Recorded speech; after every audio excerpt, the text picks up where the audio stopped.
A snake catcher in Queensland got a call earlier this year from a woman who said there was a snake in her bedroom. He told her to put a towel under the door and wait outside. When he pushed the door open, the snake was lying on the bed, looking at him. It was an eastern brown snake, about 6 feet long. And before you write that off as a freak incident, a snake catcher in Gold Coast pulled one out of a family's washing machine. Another found one coiled inside a DVD drawer. A couple in Adelaide couldn't figure out why their garden hose wouldn't retract. The snake catcher they called discovered the snake was sleeping inside the reel. These aren't remote outback encounters. These are suburban homes, living rooms, backyards with children's toys in them. And here's what's making researchers pay attention now. The places where these calls are coming from are changing. Snake catchers in Sydney, in Melbourne, on the Nest Dallas south coast, they're fielding calls from areas where eastern browns were, until recently, considered uncommon. The Atlas of Living Australia, which compiles occurrence records going back decades, is showing the species appearing at suburbs and altitudes where it was rarely or never recorded in mid-20th century surveys. Scientists are investigating why. They have data. They have projections. And what those projections describe, quietly in peer-reviewed language, is one of the more significant wildlife distribution shifts happening right now in Australia. Subscribe, because this story has layers, and most of the coverage misses almost all of them. Pseudonaja textilis, the eastern brown snake, probably the most consequential animal in Australia that most people outside the country have never heard of. It is the second most venomous land snake on Earth, behind only the inland taipan. Its venom contains neurotoxins that shut down the nervous system, procoagulants that cause uncontrollable internal bleeding, and cardiotoxins that can stop the heart. The initial bite is often painless. Many people don't realize they've been envenomated until symptoms begin, which is part of what makes it so dangerous. Anyone who suspects a bite is told, don't wash the wound, apply a pressure bandage, and call for help immediately. The venom works quickly. It is also responsible for more deaths from snakebite in Australia than any other species. Not because it's the most aggressive. It isn't. It will retreat from a threat if given the chance. But it is fast, capable of reaching speeds that surprise people who've only ever seen snakes in photographs. And when it feels cornered, it doesn't bluff. It strikes, often multiple times, and each strike can deliver a lethal dose. Australia records fewer than 2 snakebite deaths per year on average, which is remarkable, given how venomous its snake fauna is. The credit goes to excellent anti-venom, rapid medical response infrastructure, and public education. But the national average obscures regional variation. In areas where access to emergency care is slower, a bite from an eastern brown is a genuine emergency, with a narrow margin for error. All of that has been true for a long time. What's new is where these snakes are showing up. For most of the 20th century, the eastern brown's presence in Australian cities and suburbs was understood as something that happened at the edges, on the urban fringe where development met grassland, in rural towns surrounded by farmland, along roadsides where vegetation hadn't been fully cleared. You'd expect them in Toowoomba, in Armidale, in the grain belt regions of western New South Wales. That was the mental map. The mental map is being revised. Kane Durrant, a catcher from Wild Conservation in Sydney, arrived at a home in the suburb of Voyager Point expecting to find a whipsnake, small, harmless, common to the area. He crawled under the deck with a torch. When he identified what was actually there, he later described it as wild. It was a large eastern brown, far deeper into established suburban Sydney than the call-out profile suggested. Sydney snake catcher, one of the major operations covering the metropolitan area, attended 79 eastern brown call-outs in 2025. That number alone doesn't tell you much. But the geography of those call-outs, where in the city they're clustering, and whether that geography is shifting, is exactly what researchers are trying to map. Because the data from citizen science platforms and occurrence databases is pointing in a consistent direction. Eastern browns are being recorded in places where the species was historically sparse or absent. And the question of why that's happening has more than one answer. The first answer is one that herpetologists have understood for decades, and it starts not with snakes, but with rats. When British ships arrived in 1788, they brought black rats. The rats moved into colonial buildings. then into suburban kitchens, then into the walls of modern homes. They followed humans into every environment humans modified. And eastern brown snakes, which had hunted native rodents across open grassland and woodland for millions of years, followed the rats. Farmland, which replaced native ground cover, turned out to be excellent eastern brown habitat. Open, sun-exposed, full of rodents with plenty of ground cover in the form of rocks, timber, sheet iron and building materials. Suburban gardens, with their compost heaps, their wood piles, their water features attracting frogs, are, from a brown snake's perspective, a very reasonable place to be. This is not a new dynamic. The eastern brown has been quietly exploiting human-modified landscapes since the 19th century. What the Atlas of Living Australia records as new detections in some suburbs may partly reflect better reporting, not new occupation. A century ago, nobody was logging snake sightings to a national database. They were either killing the snake or pretending they hadn't seen it.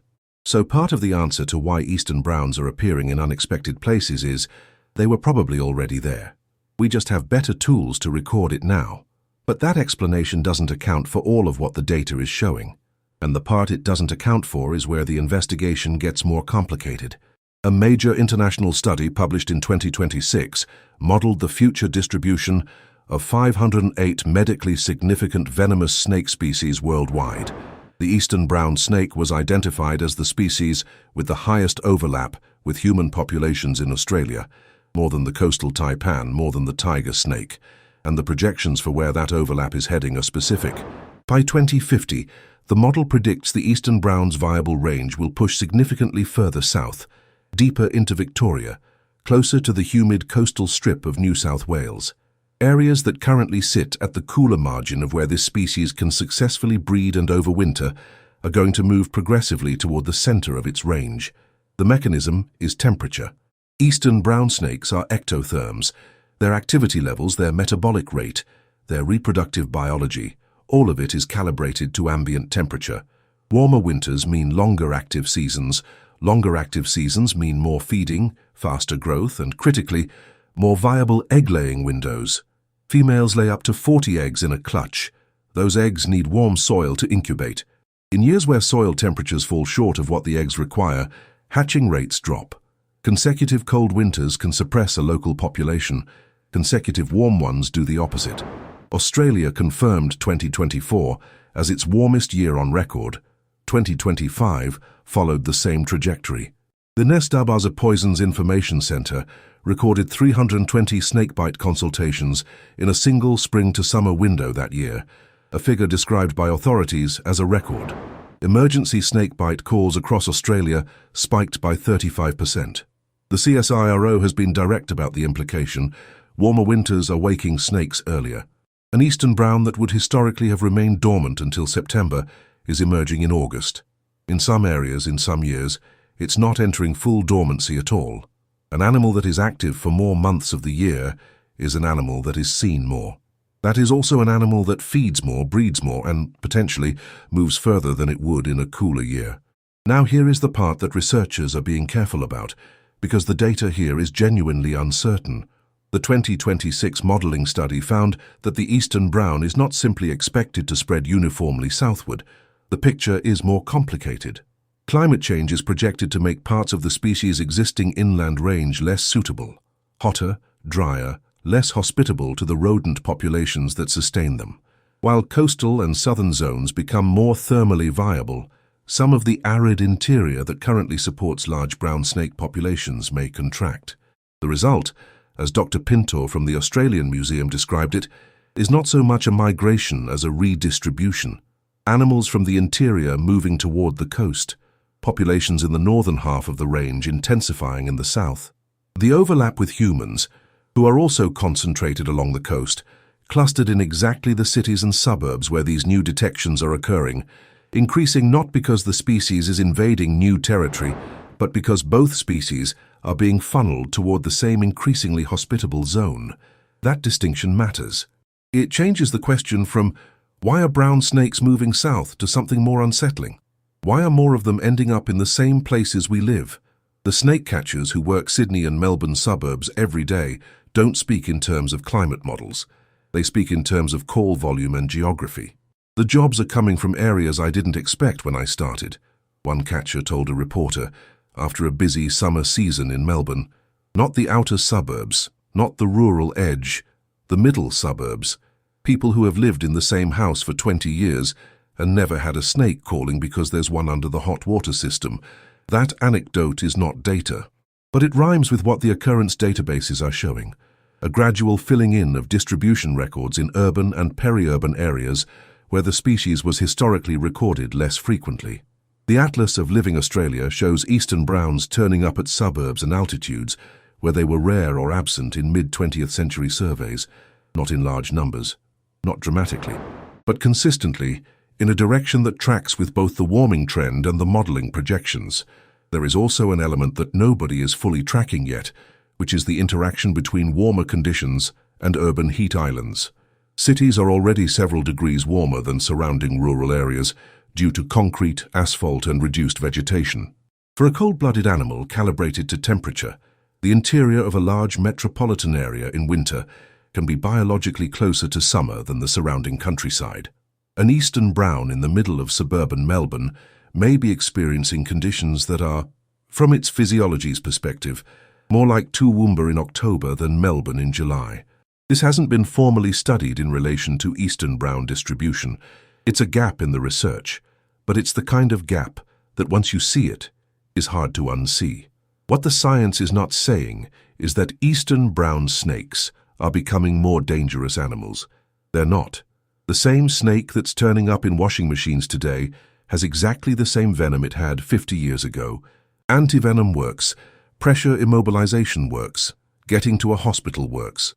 The fatality rate for envenomated patients who receive treatment is very low.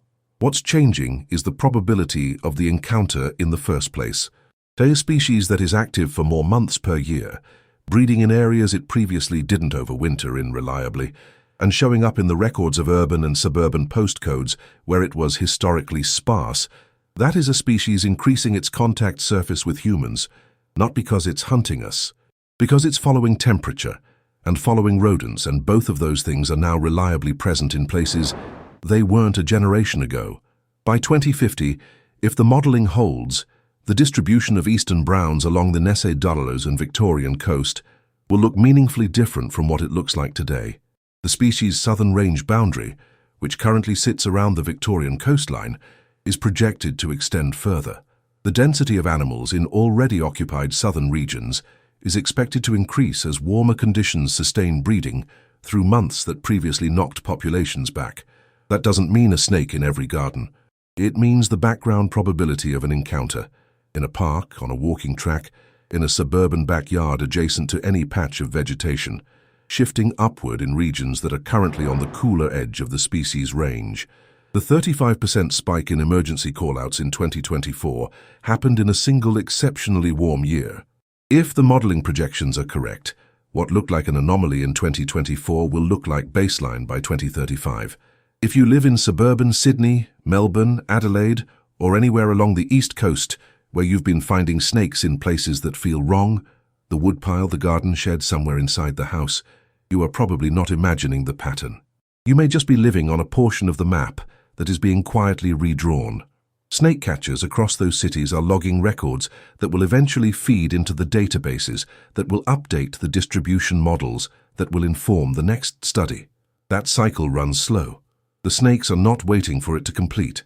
What you can do is straightforward. Know what an eastern brown looks like.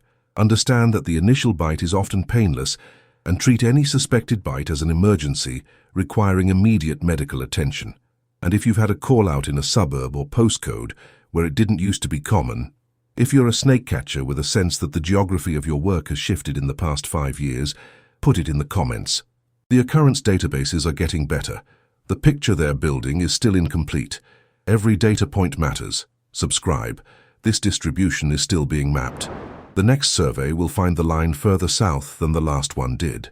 One more thing that deserves its own space, because it tends to get buried in the coverage of individual encounters. The eastern brown snake is native, protected under Australian law. You cannot kill one legally, and even if you could, killing the snake in front of you doesn't change the conditions that brought it there. The rodent population that drew it to your garden is still there. The warm microclimate under your shed floor is still there. Another snake will find both of those things sooner or later. Snake catchers relocate the animals they remove. Most relocations go to bushland near the capture site, which means the snake often returns to the general area it came from within weeks. Some callers find this frustrating, but it reflects something ecologically accurate. The snake wasn't in your garden because something went wrong. It was in your garden because your garden, from its perspective, was a reasonable place to be. That's the part of this story that is genuinely new. Not that eastern brown snakes are dangerous. They have always been dangerous. Not that they occasionally turn up in unexpected places. They always have. What's new is the gradual, documented widening of the zone in which unexpected is becoming routine. The slow southward creep of the conditions that make suburban and peri-urban environments viable for this species year-round, rather than seasonally. The 2026 study that modeled 508 venomous snake species put it plainly. The eastern brown has the highest overlap with human populations of any medically important snake in Australia, and that overlap, under every scenario they modeled, is projected to increase. The snakes are not coming for us. They are following the heat, following the rodents, and finding that the places where both of those things now reliably exist are the same places we have built our cities. The map being redrawn is not a map of where snakes are hunting humans. It is a map of where two species, one of which has been here for millions of years, are increasingly sharing the same space. Learning to live with that, rather than being surprised by it, is probably the more useful response. The snake in the washing machine was relocated to nearby bushland. The family went home. The conditions that brought it there have not changed.